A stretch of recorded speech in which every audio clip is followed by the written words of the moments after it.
বন্ধুরা নমস্কার সবাইরে, সবাই কেমন আছেন অবশ্যই কিন্তু কমেন্টে জানাইয়েন। আমরাও কিন্তু ভালো আছি।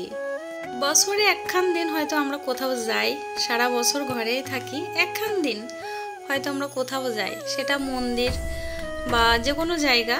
চেষ্টা করি কাছে দাঁড়িয়ে অল্প খরচের মধ্যে যাইতে, কারণ দূরে বেশি খরচ করে যাওয়ার মতো সামর্থ্য কিন্তু আমাগো নাই। তো আচ্ছা যাই হোক, আমরা এই প্রথমবার আসলাম বড়মার মন্দিরে। তোমরা নিশ্চয় দেখে বুঝতে পারতেছো যে আমরা কোথায় আইছি।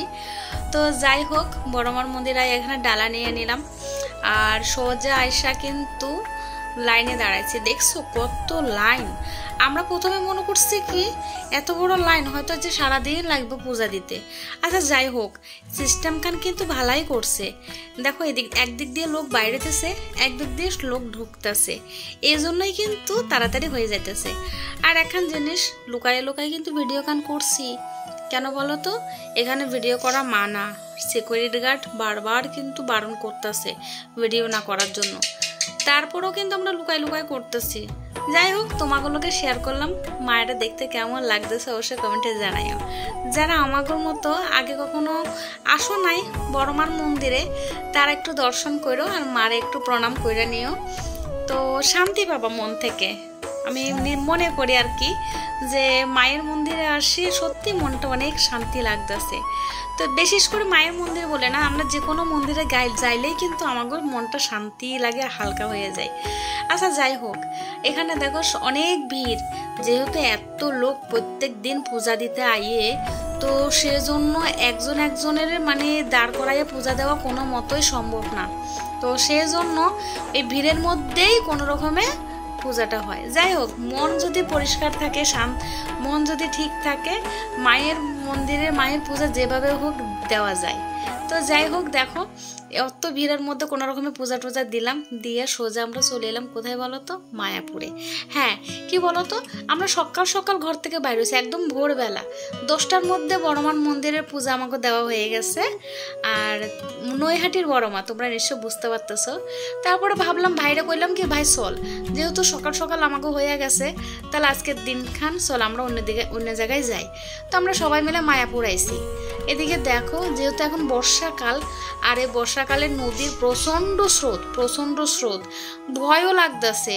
তো তোমাকে দাদাভাই কিন্তু এই ভিডিওগুলো করছে। আমি তো ভয়ে বাবা মানে কিরকম লাগতেছিল যখন আমি বইছিলাম নৌকার মধ্যে, কিন্তু এখন ভিডিও যে এডিট করতে বইয়া দেখে কিন্তু খুবই সুন্দর লাগতেছে। আর তোমাকেও কেমন লাগছে কিন্তু তোমরা অবশ্যই কমেন্টে জানাইও।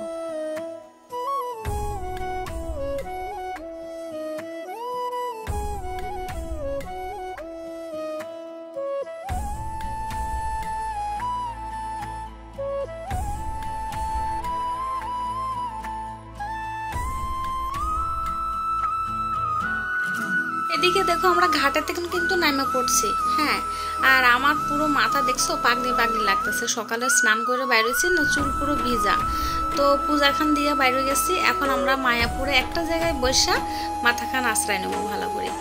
আর এদিকে দেখো, আমি আর তাড়াতাড়ি হাঁটতেছি কেন বলো তো, আমার ভীষণ খিদা লাগছে। আমরা সবাই কিন্তু উপাস আছি, খিদা লাগছে। একদম মায়াপুরে মন্দিরে গিয়ে প্রসাদ নেব। তো একটা জিনিস তোমাগুলোকে কই শেয়ার করি আর কি, অনেকে হয়তো জানো আবার অনেকেও হয়তো জানো না। যখন তোমরা মায়াপুরে ঘাটে থেকে উঠবা, টোটো তোমাদেরকে অনেক টাকাটাকি করবো মন্দিরে যাওয়ার জন্য। তোমরা চাইলে হাইটটা যাইতে পারো, খুব একটা দূর না, একদম দেখা যায়। তারপর কি বলতো, তাড়াতাড়ি হওয়ার জন্য অনেকে গাড়িতে ওঠে, যেমন আমরা উঠছি। হ্যাঁ, 10 টাকা, তোমরা জানো অনেকে টোটোতে উঠলে 10 টাকা ভাড়া, 10 টাকাই চাইবে। কিন্তু তোমরা যদি একজনের বেশি মানে 2 জন 3 জন 4 জন থাকো, তোমাদেরকে কিন্তু 5 টাকা করে নিয়ে যাবো। তোমরা কিন্তু কইবা যে 5 টাকা হইলে যাবো। তো যাই হোক, 5 টাকা করে কিন্তু তোমাকে একদম মন্দিরের সামনে নামাই দিব। যাই হোক, দেখো এদিকে আমার ভাই বলতেছিল যে তোরে দিদি পাগলি পাগলি লাগতেছে, তোর বেশি খিদা লাগছে। ওই যে আমি তাড়াতাড়ি হাঁটতেছিলাম, তাই ভাই আমারে খেপাচ্ছিল। তো যাই হোক, দেখো আমরা এখন সোজা প্রথমে মায়াপুরে মন্দিরে ঢুকে আগে প্রসাদ নিয়ে নেবো, যেহেতু এখানে আইতে আইতে আমাকে 1টা বাজে গেছে দুপুরবেলা। এরপর আর টোকেন পাবো না, সেজন্য একটু তাড়াহুড়া করতেছি। তো যাবো সোজা আগে প্রসাদ নিতে।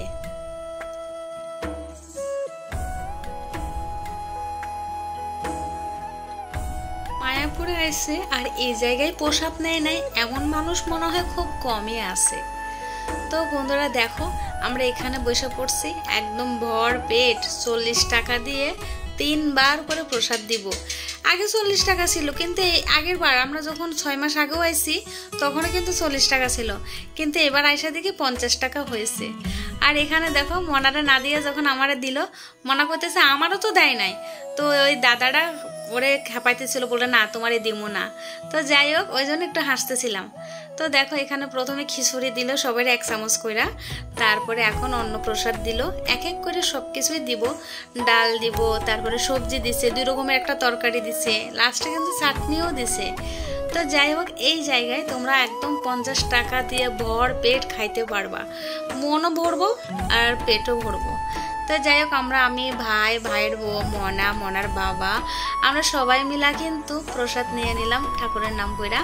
তো এখান থেকে প্রসাদ খাইয়া সোজা আমরা যাবো একটু বইতে, ওইখানে বসে সবাই একটু রেস্ট করুম, তারপরে বাকিটা তো তোমাগুলোকে অবশ্যই শেয়ার করতেছি, তোমরা ভিডিওখানে প্লিজ দেখতে থাকো। মায়াপুর এসে আমরা প্রথমে ভাবছি আজকের দিনগান থাকুন, আর সন্ধ্যাবেলা সন্ধ্যা আরতি দেখা আমরা কালকে সকালে চলে যাব, কিন্তু এখানে বৃষ্টি শুরু হয়েছে। আর তাছাড়া ভাইও বলতেছে না দিদি থাকুক না, বৃষ্টি পড়তেছে, সকালে আবার ওর ডিউটিতে যাইতে হইব, সেজন্য আমরা বাইরে পড়ছি, একটুখানি রেস্ট করছিলাম বসে সবাই মিলে। এখন আমরা চলে যাবো বাড়িতে, আর এখানে বৃষ্টি পড়তেছে বলে বাইরে বসে দাঁড়াই আছি, বৃষ্টি কমলে কিন্তু আমরা হাঁটা ধরবো, তারপরে গাড়ি ধরে একদম বাড়িতে। তো বন্ধুরা আজকের ব্লগটা কেমন হয়েছে কিন্তু কমেন্টে জানাইও।